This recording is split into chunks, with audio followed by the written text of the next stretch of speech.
지난주에 우리 이상옥 교수님 오셔서 저희들에게 좋은 말씀을 나눠주셨기 때문에 제가 이하동문하고 넘어갔으면 참 좋겠다고 교수님께 말씀을 드렸는데요.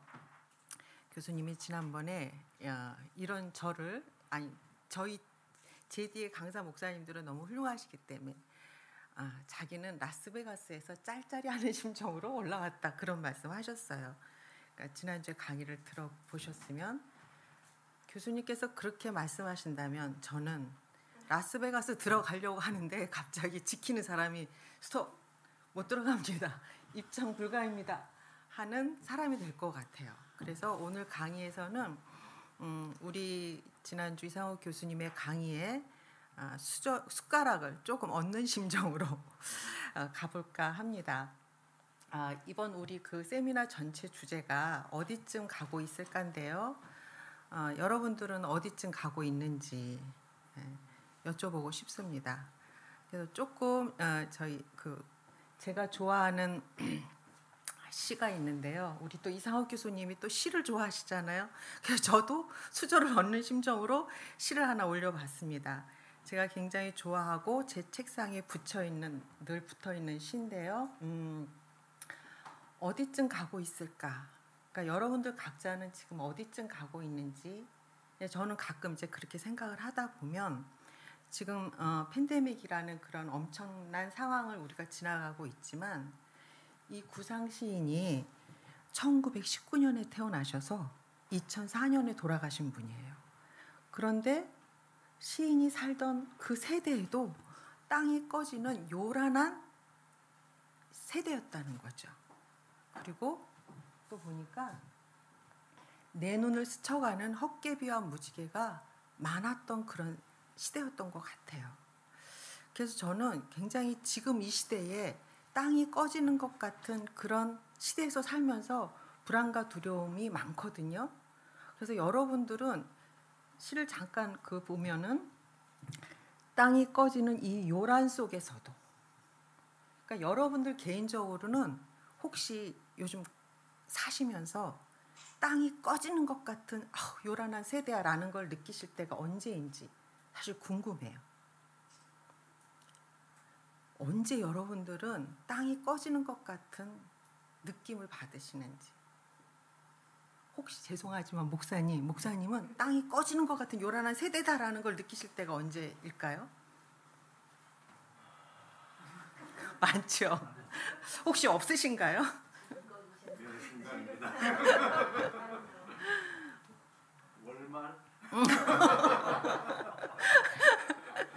월말. 그러시군요. 혹시 은선자매는 땅이 꺼지는 것 같은 요란한 시대야 이런 거 느낌을 가지실 때.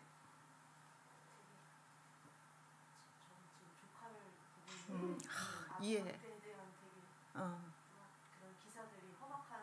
맞아. 그래, 아동학대의 그 기사를 볼 때마다 아니 도대체 이 세상이 어떻게 되려고 해? 그런 느낌을 받으실 때가 있죠.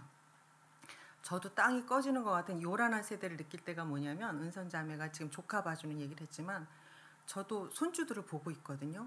근데 걔네들이 유튜브 동영상에 집착하는 걸 볼 때마다 땅이 꺼지는 것 같은 요란한 세대구나. 우리 땐 그런 거 없었잖아. 요란해요. 막 애들 보는 유튜브가 너무 요란해요. 근데 아이들이 그걸 집착해요.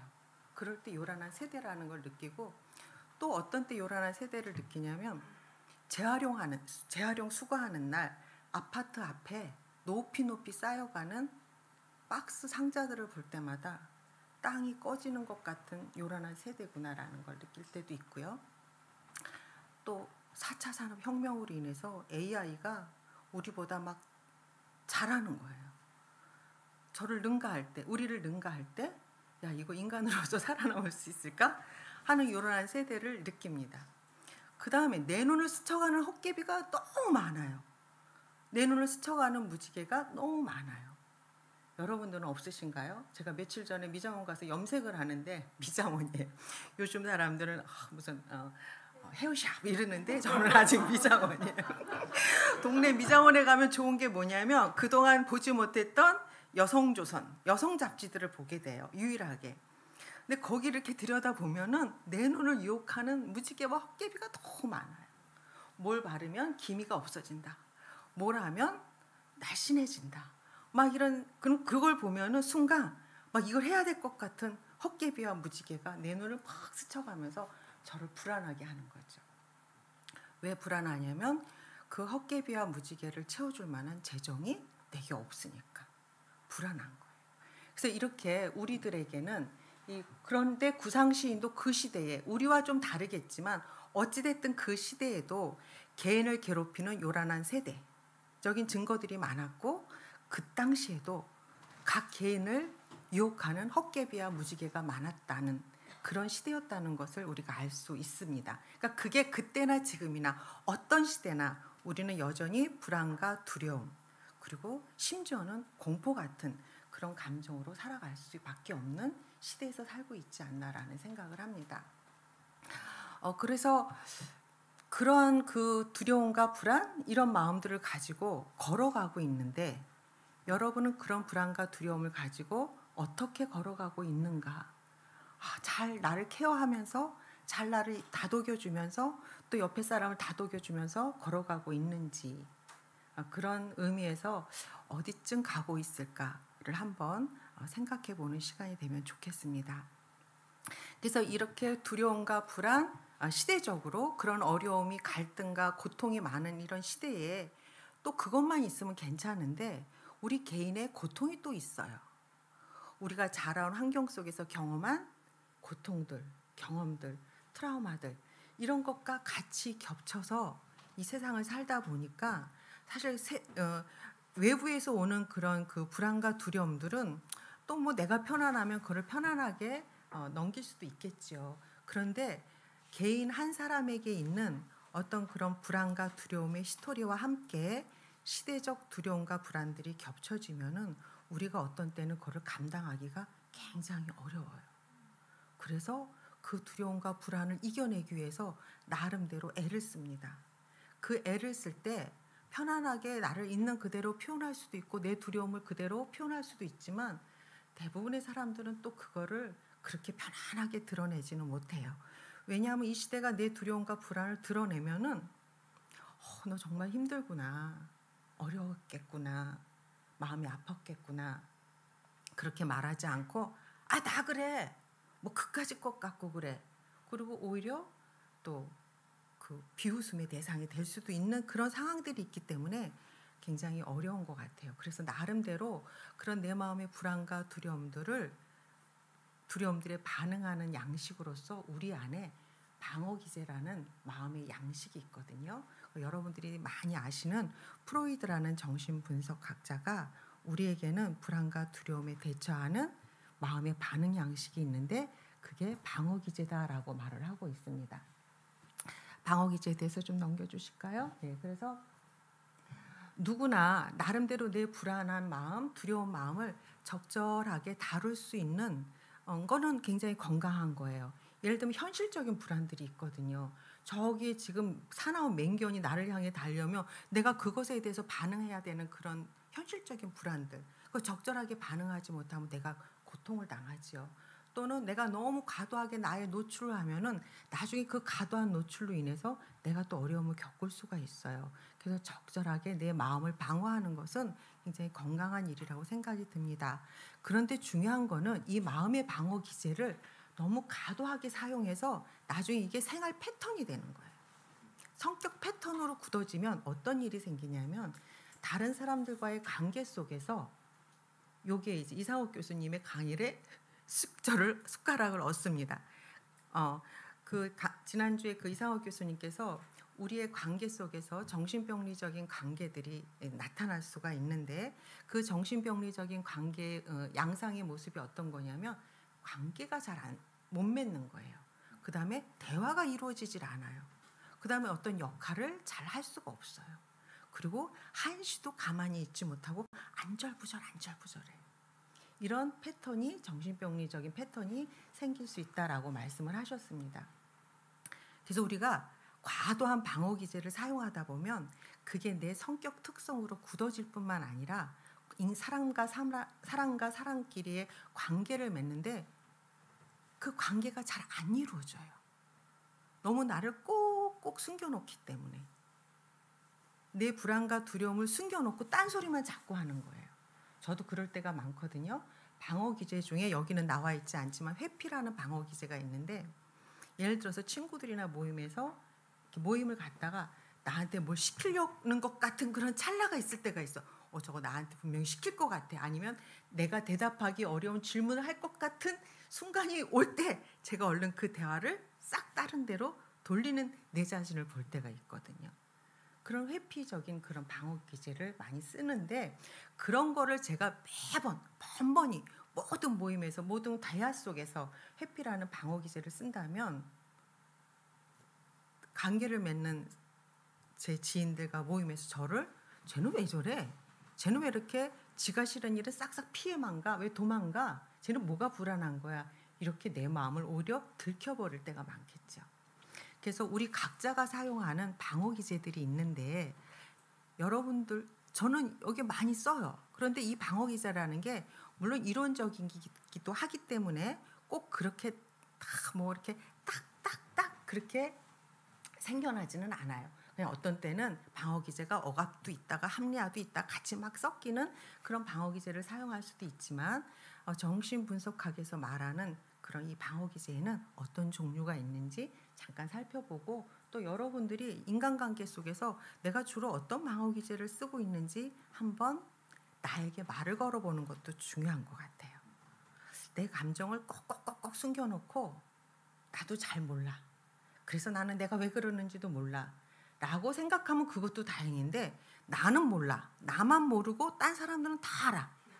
도대체 제가 왜 저러는지 쟤는 진짜 이상하네. 쟤랑 말하기 싫어. 대화가 안 돼. 그래서 다른 사람은 다 아는데 나만 모르는 거. 그러니까 나는 막 숨겨놓는다고 내 마음을 숨겨놓는데 사실은 아는 사람이 많거든요. 그래서 그 숨겨놓은 내 감정에게 말을 걸어야 되는 시기가 우리 삶의 어떤 순간에 꼭 오게 됩니다. 그래서 한번 방어 기제가 어떤 종류가 있는지 찾아보도록 하겠습니다. 제일 많은 것들이 억압이에요. 근데 억압인데 잘 몰라요. 내가 억압하고 있는지 몰라요. 왜냐하면 내가 억압을 했기 때문에. 마음 깊은 저쪽에 탁 묻어놨기 때문에 모르는 거예요.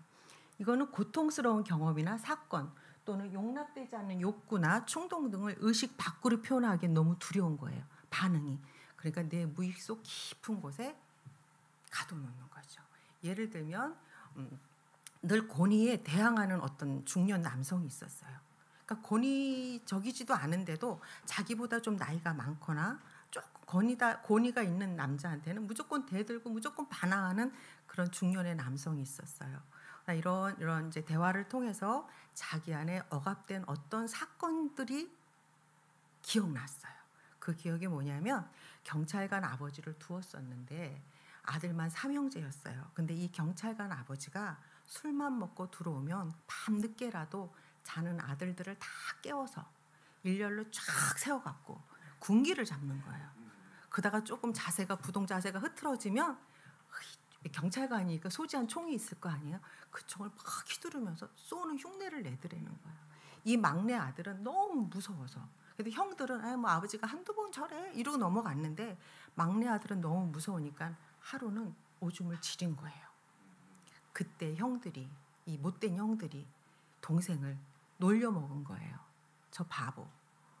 오줌 쌌네. 막 이러면서. 그때 그 분노와 그 수치심을 어떻게 감당할 수 없는 거예요, 본인이. 그러니까 막 깊숙한 곳에 없는 것처럼 억압을 해놓은 거예요.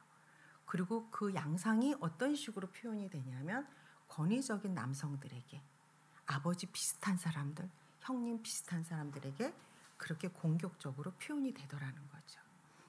그래서 이런 억압들이 주변에 많이 있습니다. 그리고 또 저는 개인적으로 어린 시절에 대한 기억이 너무 없어요. 그래서 딸 셋에 아들 하나였는데 동생들이 언니는 그때 우리랑 이렇게 놀았는데 어쩌고저쩌고 하면은 난 기억이 내가 그랬니? 근데 생각해보니 제가 많은 부분 어린 시절을 억압했던 상황이에요. 왜냐하면 저희는 어렸을 때 굉장히 가난했거든요. 가난했는데 저는 그 가난이 유독 다른 형제들보다 더 싫었던 것 같아요. 그래서 그 가난했던 시절을 쑥 억압했던 것 같아요. 그래서 어린 시절이 잘 기억이 안 나는데 나중에 그거를 깨닫고 나서 제가 어린 시절에 살았던 집을 찾아갔어요. 그래서 요때 요 집에 살았지, 요 집에는 지하실에 살았지, 요 집에서는 어떻게 살았지, 이런 것들을 다시 한번 재경험하면서 그때 그 가난했던 시절을 직면하는 그런 시간이 있었습니다. 그 다음에 합리화 너무 많죠. 매일 술 먹는 남편이 있었어요.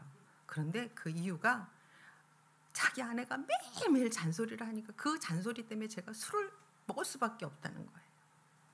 그 다음에 우리가 아주 유명한 이야기예요. 여우와 신포도가 있어요. 여우가 보니까 포도가 너무 먹음직스러운 거죠. 따먹으려고 그러니까 키가 안 닿아요. 에이, 저 포도는 쉬어서 내가 사실은 별로 안 좋아해. 안 먹을 거야. 이렇게 합리화하는 거 있죠. 그 다음에 남자친구에게 차인 어떤 여자가 하는 말이 사실 난 제가 너무 못생겨서 내가 차려고 했었어. 이런 어떤 결과를 자기식으로 합리화시키는 경향들이 사실 소소하지만 우리 주변에 또 개인이 많이 사용하고 있는 기세들이 아닌가 생각을 합니다. 그 다음에 또 투사가 있어요. 이게 참 무서운 거예요. 제가 막 미워요. 제가 미운데 밉다고 말하긴 뭐하니까 제가 나를 미워하네? 왜 쟤는 날 미워하지? 날 미워하는 이유가 뭐야? 내 안에 부정적인 속성을 다른 사람에게 보내는 거죠. 그 다음에 성적인 욕망이 굉장히 많은 어떤 분이 있었어요. 근데 그 사람은 그 자기 안에 성적인 욕망들을 어떻게 투사하냐면 왜 여자들이 저렇게 노출이 심한 옷을 입고 다니는 거야? 여자들이 왜 저렇게 남자들을 유혹하는 거야? 자신의 성적 욕망을 여성에게 투사시키는 경우가 많단 말이에요. 그 다음에 또 교회에서 이런 일이 참 많아요. 내 마음이 불편해요. 근데 보니까 목사님 너무 편안해 보여. 그러니까 어떻게 투사하냐. 아니 교인들의 삶이 얼마나 지금 힘들고 어려운데 목사님 저렇게 유유자적이야? 왜 저렇게 자기 혼자 편해? 이렇게 투사하는 경우가 많거든요. 그래서 내 안에서 부정적인 감정이 일어날 때 한 번쯤은 지금 내가 왜 이런 느낌이지? 라고 생각해 보는 게 좋을 듯 합니다. 그 다음에 반동 형성이 있어요. 제가 이거를 여러분들 아주 쉽게 설명을 하면은 제가 목회할 때 가끔 교회 집사님이 어떤 집사님 미울 때가 있어요. 너무 얄미워. 너무 막 화가 날 때가 있어요. 그런데 그 집사님 내가 그렇게 내 감정을 표현하면 그 집사님이 사모님이 인색하고 사모님이 냉정하고 사모님이 말을 함부로 한다고 그래서 교회를 떠날까 봐 두려워서 그 말을 못 하는 거죠. 근데 또 그게 얼굴에 표현이 될까 봐 더 무서운 거예요. 그러니까 어떻게 하냐면 그 집사님이 저기서 오면 더 반갑게 집사님 막 반갑게 더 표현하는 거예요. 내 마음을 눌러도 나 너에게 대해서 미운 감정 없어. 나 너 좋아해. 근데 속에서는 아닌 거잖아요. 그래서 오히려 그 반대되는 감정으로 그분에게 표현을 하면서 나의 이런 불편한 감정이 드러나지 않게 감추는 거죠. 이런 경우가 여러분들이 있지 않을까. 또는 미운 놈 떡 하나 주는 경우도 있잖아요. 우리 속담에. 그래서 그 다음에는 또 뭐가 있냐면 전치라는 게 있어요. 이건 뭐냐면 내 안에 그 분노와 충동과 욕구들을 좀 더 편안한 대상으로 옮겨가는 거예요. 그러니까 예를 들면 부모에게 야단을 맞은 학생이 부모에게 대들 수는 없잖아요. 무서우니까 아직은. 그러니까 학교 가서 애들을 괴롭히는 거예요. 그 다음에 우리 속담에 남대문에서 뺨 맞고 동대문에 가서 화풀이 한다라는 말이 있죠. 그래서 나보다 약하다고 생각하는 사람들에게 나의 불편한 감정을 투사하는 게 전치라는 건데, 그래서 이런 의미에서 볼 때 우리 시대에 요즘 많이 있는 아동학대, 동물학대 이런 부분도 전치가 아닐까 그런 생각이 듭니다. 그 다음에 또 보상이라는 게 있어요. 예를 들면은 이렇게 건강이 안 좋아. 그러니까 몸이 약한 사람은 자신의 그거를 보상하기 위해서 헬스를 열심히 해서 헬스 트레이너가 되는 거예요. 그 다음에 또 공부는 안 돼. 이상하게. 공부하고는 이게 잘 안 맞아. 이런 사람인데 그런데 굉장히 요리에는 흥미가 있는 거예요. 그러면 공부는 냅두고 요리 쪽으로 자신을 발전시켜 나가는 거죠. 그 다음에 우리가 연예인들도 보면은 분명히 가수로 떴는데 가수로 데뷔를 했는데 어느 순간에 보니까 배우가 돼 있는 거예요. 보니까 자기가 가창력이라든지 이게 가수로서 성공할 길이 없다? 그런데 어떻게 하다가 연기에 발을 들였는데 그쪽에서 오히려 잘 되어지는 그런 경우가 이런 보상이라는 방어 기제가 아닌가 또 생각해 봅니다. 그 다음에는요, 부정이 있어요. 부정하는 거, 그 사실 자체를. 가끔 신문에 보면은 돌아가신 지 꽤 된 엄마 옆에서 시신을 방치해도 그 옆에 있는 거예요. 우리 엄마 안 죽었어. 이렇게. 그 다음에 암 선고를 받았는데 인정하고 싶지 않은 거죠. 잘못됐을 거야. 그래서 막 이 병원 저 병원으로 다니면서 다시 한번 오진일 거야. 확인하려고 하는 게 있죠. 그 다음에 내가 듣고 싶지 않은 말. 그런 거 안 들으려고 하는 거죠. 아까도 얘기한 것처럼 남들은 다 하는데 본인만 모르는 거죠. 나는 그렇게 나는 그럴만 하기 때문에 그랬어. 라고 그 결과를 부정하려고 하는 경우가 있죠. 그 다음에 또 주지하는 뭐냐면 이지화라고도 하는데 내 고통스러운 감정을 지적으로 분석해서 감정을 분리시키는 거예요. 이것도 제가 크게 한번 당한 일이 있는데요. 제가 우리 조카들을 굉장히 이렇게 아끼고 좋아해요. 그런데 오래전에 제 동생 딸 조카가 고등학교 3학년 때인데 열심히 이제 뭐 입시 준비를 하다 보니까 몸에 좀 이렇게 혹이 생겼어요. 이렇게 뭐 물혹이라고 하는데 검사를 받으니까 의사가 조직 검사를 해봐야 된다는 거잖아요. 그러니까 우리는 그때만 해도 조직 검사 그러면 무조건이가 아무리 연결이 되는 거예요. 그래가지고 내 동생이 너무 놀래가지고 이 어린애가 18살짜리 애가 혹이라니 이래가지고 조직 검사라니 놀래갖고 저한테 전화를 한 거예요. 그래서 상담하는 언니가 있으니까 전화해갖고 언니 이러면서 막 또 우는 거예요. 근데 그때 나는 우는 걔보다 더 무서웠어요. 우리 예진이가 이러면 어떡해.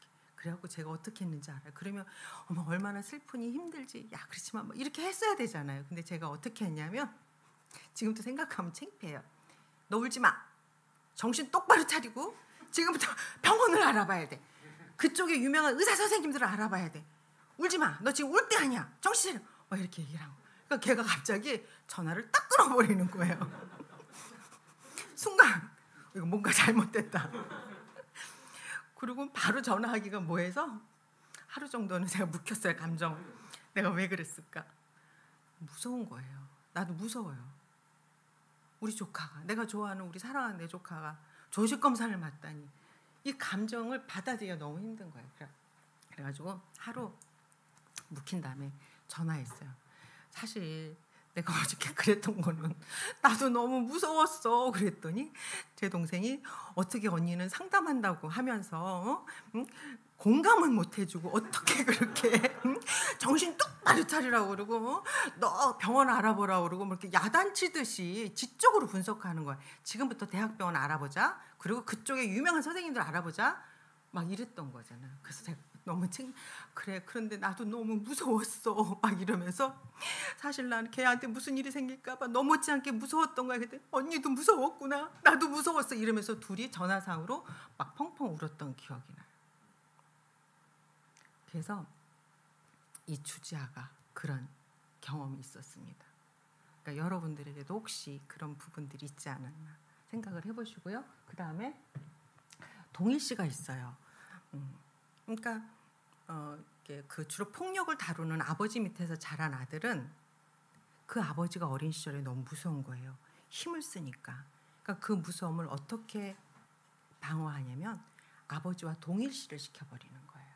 그래서 의식으로는 나는 저런 아버지가 되지 말아야지 하지만 폭력을 휘두르는 아버지와 동일시화 됐기 때문에 자기도 모르게 폭력을 휘두르는 아버지가 되고 마는 거예요. 그 다음에 어머니와 동일시하는 경우도 있어요. 매일 아버지에게 폭력을 당한 어머니는 그 딸을 붙들고 맨날 아버지에 대한 욕을 할 거 아니에요. 네 아버지가 어쩌고 저쩌고. 그리고 세상의 모든 남자는 그렇다. 이 딸은 어머니와 동일시하면서 세상의 모든 남자를 어머니의 시선으로 바라보게 되는 그런 경우가 있습니다.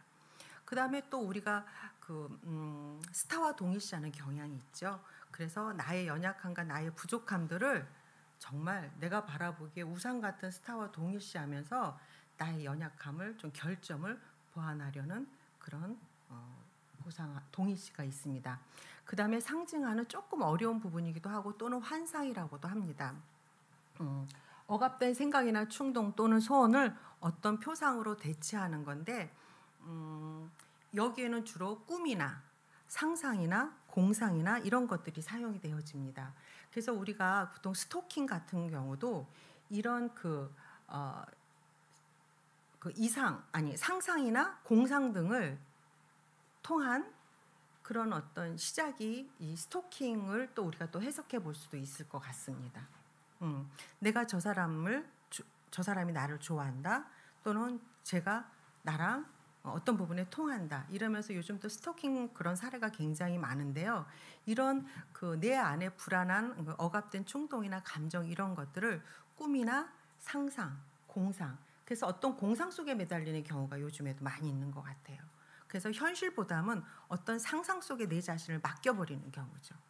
또는 그것이 너무 또 내 안에서 의식적으로 해결이 안 될 때는 꿈에서 노크를 하기도 합니다. 꿈으로 나타나기도 합니다.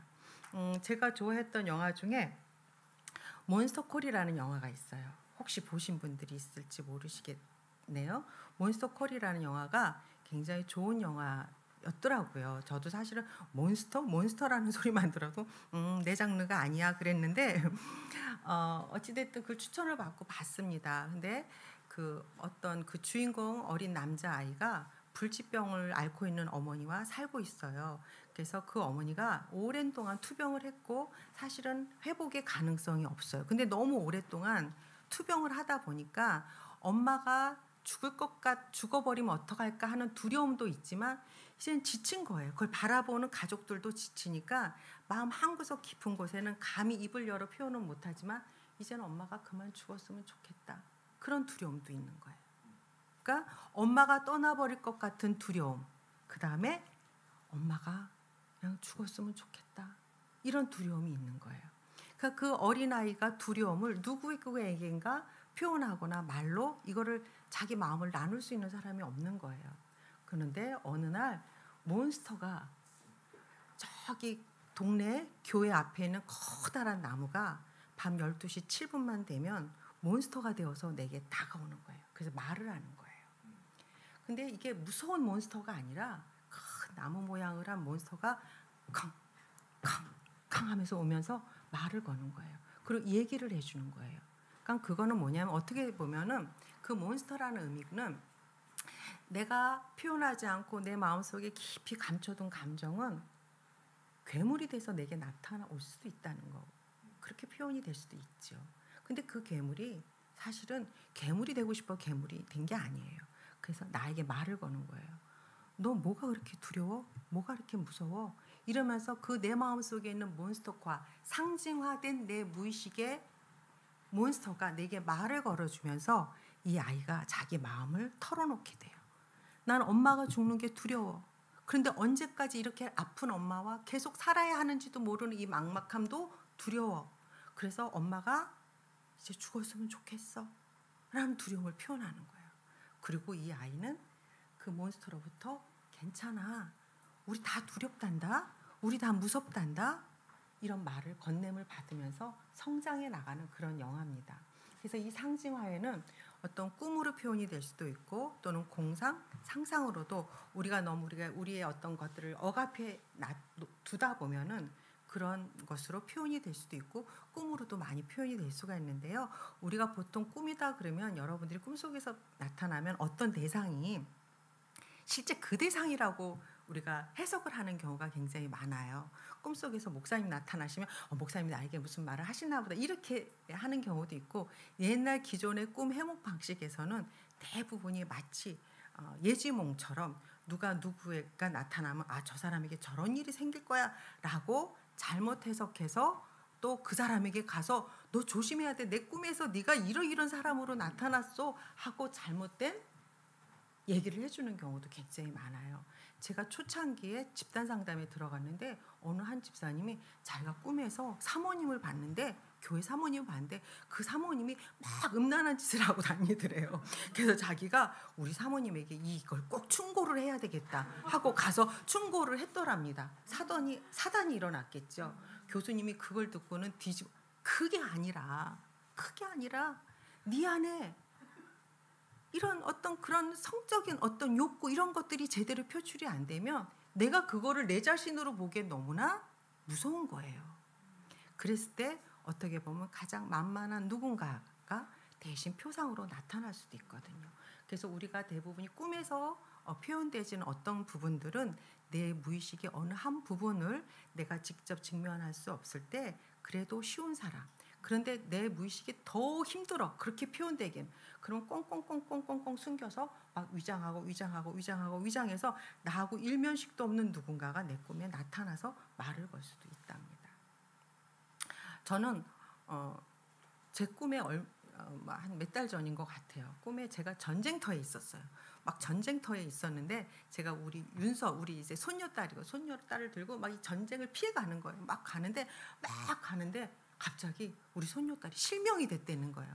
꿈속에서도 얼마나 기가 막힌지 제가 막 비명을 지르면서 안 돼! 막 그랬어요. 그리고 순간 드는 내 눈을 빼서 우리 윤서에게 이식을 해야지. 꿈에서 그렇게 생각을 한 거예요. 그러면서 순간 내가 우리 윤서에게 이식해줘야지 하는 순간 그럼 난 평생 못 보고 살아야 되나?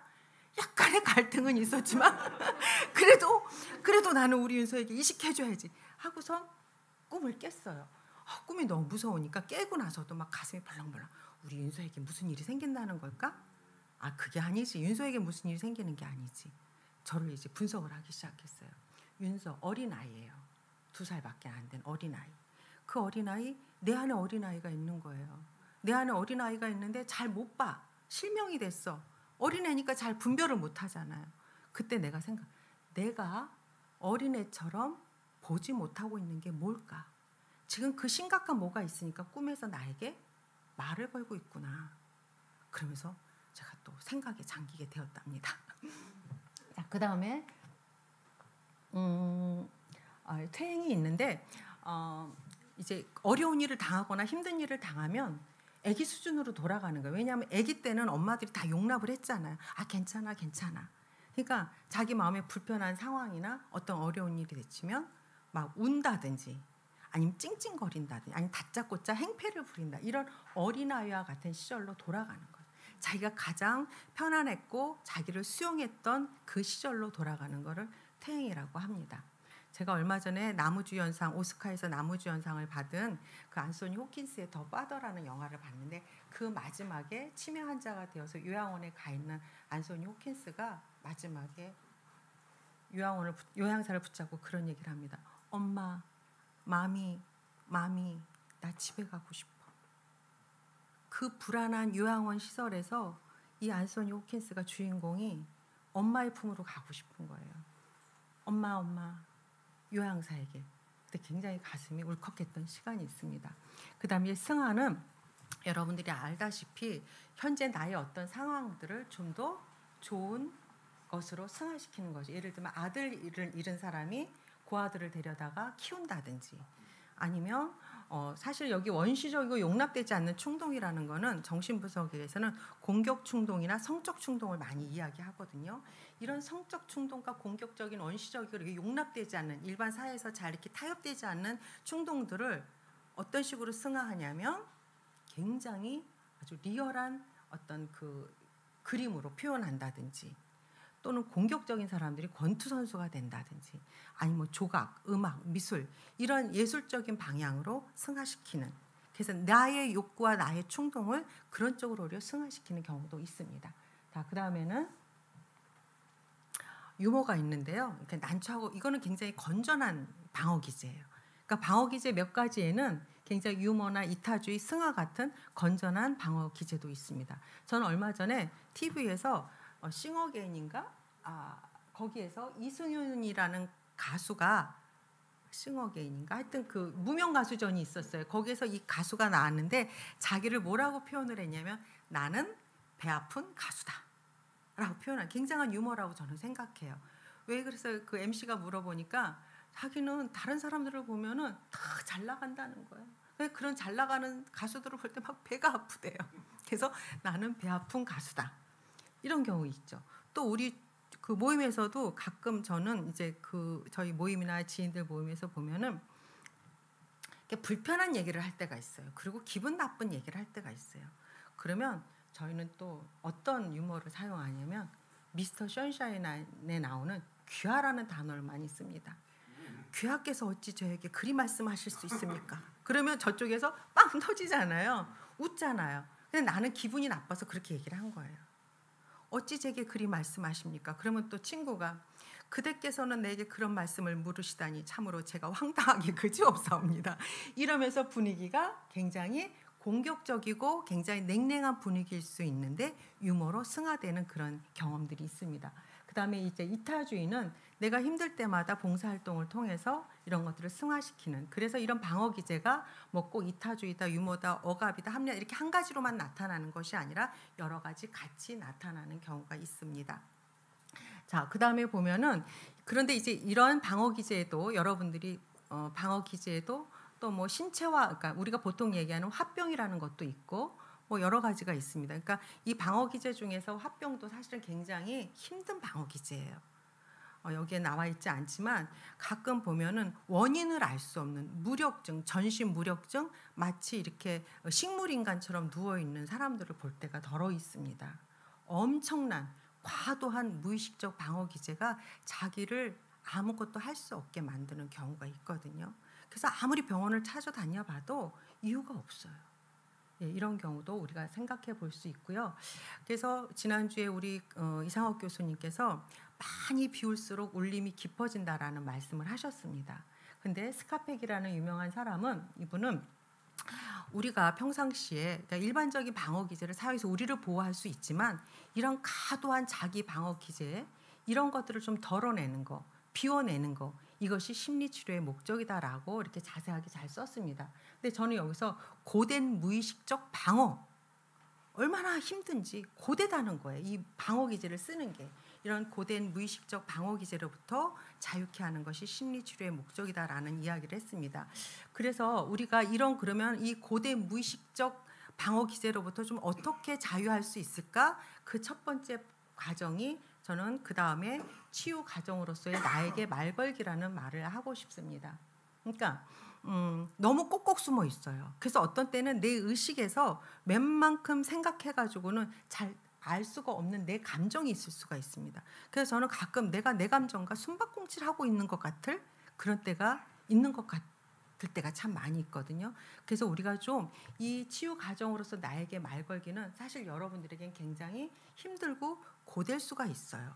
그러나 시작을 하셔야 좀 덜 힘들지 않게 걸어가지 않을까, 그런 생각을 하게 됩니다.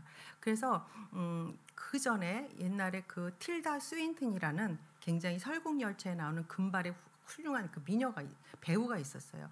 그분이 우리나라에 와서 인터뷰를 하는 과정 중에 굉장히 인상적인 말이 있었는데, 당신에게 있어서 성공적인 삶이란 무엇입니까? 라고 물어봤더니 그분이 하는 말이, 나에게 성공적인 삶이란 나를 포장하지 않고 있는 그대로 보여주실 수 있을 때 나는 그때가 성공한 것 같다라고 이야기를 하더라고요. 그거는 뭐냐면 내 안에 있는 숨어있는 감정들을 잘 방어하려고만 급급해하지 않고 나를 그냥 있는 그대로 보여줄 수 있는 여유. 그러나 또 강박적 자기 노출하고는 좀 달라요. 무조건 나를 다 보여줘야 돼. 이거는 정말 보는 사람도 부담스러워요. 그래서 과도한 자기 노출이 아니라 적절한 나의 표현, 그리고 나의 감정을 말하는 거, 이것이 그분이 이야기하는 성공의 기준이라는 걸 볼 때 저 여자 참 아름답다라는 생각을 했거든요. 그 아름답다라는 말이 고로 이상옥 교수님께서 아느니 답다라는 말씀을 해주신 거예요. 그러니까 그 여자가 아름다운 이유가 있더라고요. 성공하지 않고 나를 보여줄 수 그러니까 포장하지 않고 나를 보여줄 수 있을 때다라는 이야기를 합니다. 그래서 먼저 치유가 나에게 말 걸기는 꼭 여기에 나온 것들대로 아니더라도 여러분 각자에게 한 번씩 짚어갈 수 있는 문제가 아닐까 생각해 봅니다. 저는 이제 가끔 누가 불편할 때가 있어요. 그러면 이제 저한테 물어봐요. 내가 지금 왜 불편하지? 제가 나를 평가하잖아. 그 평가가 네가 마음에 안 들어? 응, 안 들어. 그럼 너는 어떤 평가를 받고 싶은데? 나 잘한다는 평가 받고 싶은 거지. 아, 그러니까 너는 지금 제가 너 잘한다고 하지 않아서 네가 불편한 거구나. 이렇게 내 스스로에게 계속 말을 걸어야 돼요. 그렇게 말을 걸다 보니까 어떤 때는요, 심하면은 A4 용지 3장이 될 때가 있어요. 머릿속으로 하면은 잘 또 이게 이어지지가 않아요. 그러니까 마치 글을 쓰듯이 써보면 어떤 때는 A4 3장. 그러면 내가 왜 불편하지? 그래서 내가 왜 제가 얄밉지? 밉지? 이게 제가 문제가 아니라 나에게 문제가 있는 것을 알게 되는 경우가 종종 있어요. 우리가 마지막 매 부분에 보면은 죽을 만큼 힘들다. 죽고 싶다. 그것도 나한테 물어봐요. 넌 왜 죽고 싶다고 그러니? 세상이 재미가 없어. 그럼 세상이 재밌으려면 뭐가 있어야 되는 건데? 뭐 이래야 될 것 같아. 근데 그게 네 살아생전에 될 것 같니? 안 될 것 같아. 그래? 그럼 어떡하지? 이렇게 저한테 물어보는 거죠. 그래서 나의 연민으로부터 나를 구제해야 되는 그런 질문들을 하게 됩니다.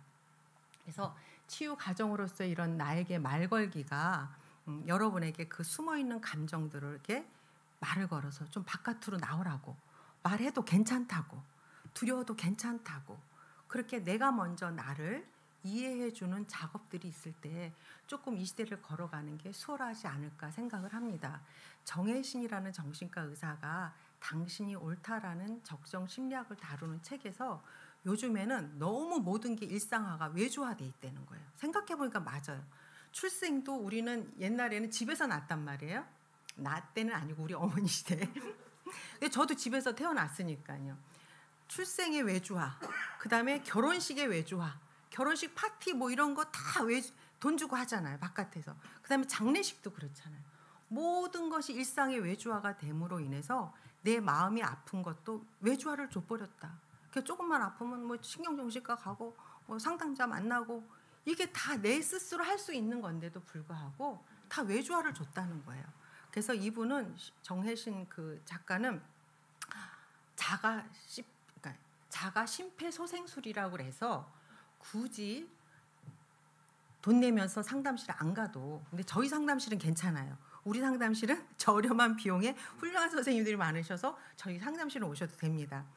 자가 심폐소생술을 해야 되는 것 중에 하나가 치유 과정으로서 나에게 말 걸기를 해야 되는 거라고 생각이, 그건 이제 제가 생각을 합니다.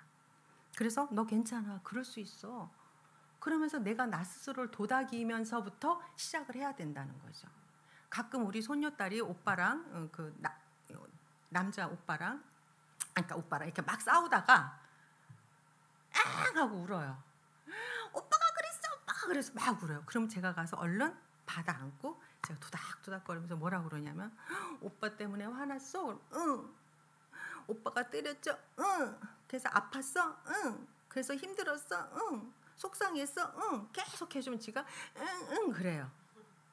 그래서 이제 좀 내려놓을까 싶으면 아니야 그래. 그럼 또 다시 처음부터 시작해요. 속상했어? 응. 불편했어? 응. 마음이 아팠어? 응. 오빠는 아파? 응.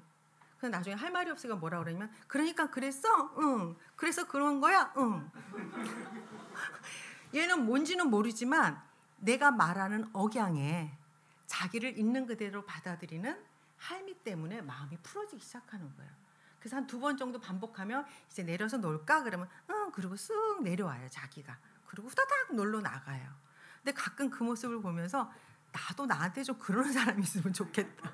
그런 생각을 해요. 누가 나한테 와서 이거 힘들었어요? 네. 그래서 고생했어요? 네.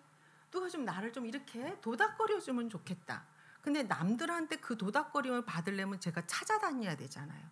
근데 나이 먹어서 그 도닥거려 달라고 찾아다니는 것도 별로 바람직한 것 같진 않아요. 그럼 어떻게 해야 돼요?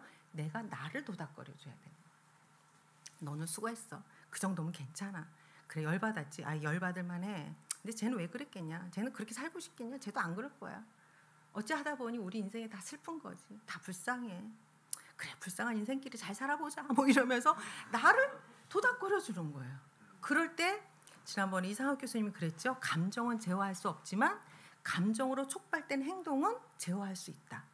나에게 말 걸기를 통해서 내 감정이 행동으로, 폭력으로 나타나지 않도록 나를 제어할 수는 있다라는 이야기를 하고 싶습니다. 그래서 우리가 이 어려운 시대에 팬데믹 상황을 지나가는 우리가 좀 이런 나를 위로해주고 나를 도닥거려주면서 걸어가 보면 어떨까 그런 생각을 하는데요. 마지막으로 김지아 시인이 그분이 옥에 많이 있었잖아요. 굉장히 감옥에. 근데 그분이 이런 말을 감옥에서 하셨어요. 갇힌 삶을 사는 사람들에게도 봄이 온다. 그 이유는 틈이 있기 때문이다. 라는 말을 했습니다. 굉장히 공감이 가는 말이었어요.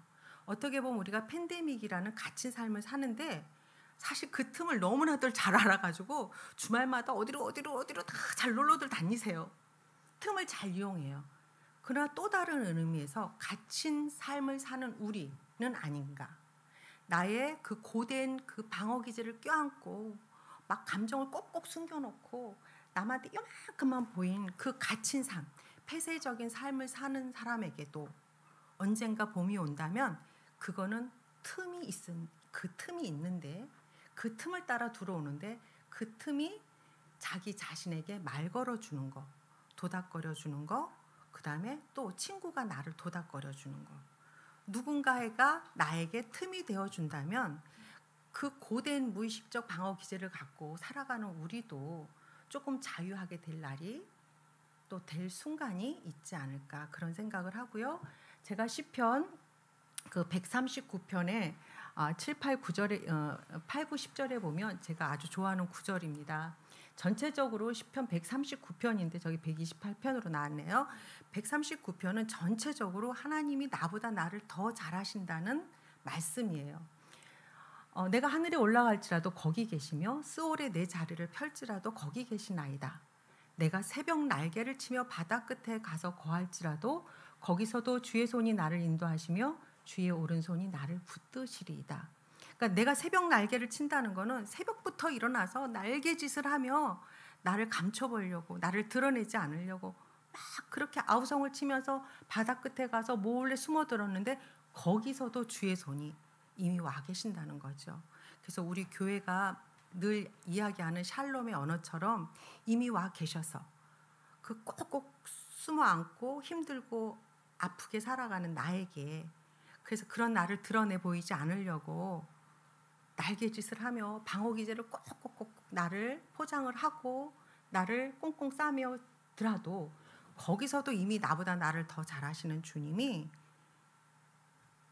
너는 내 사랑하는 자야. 그래.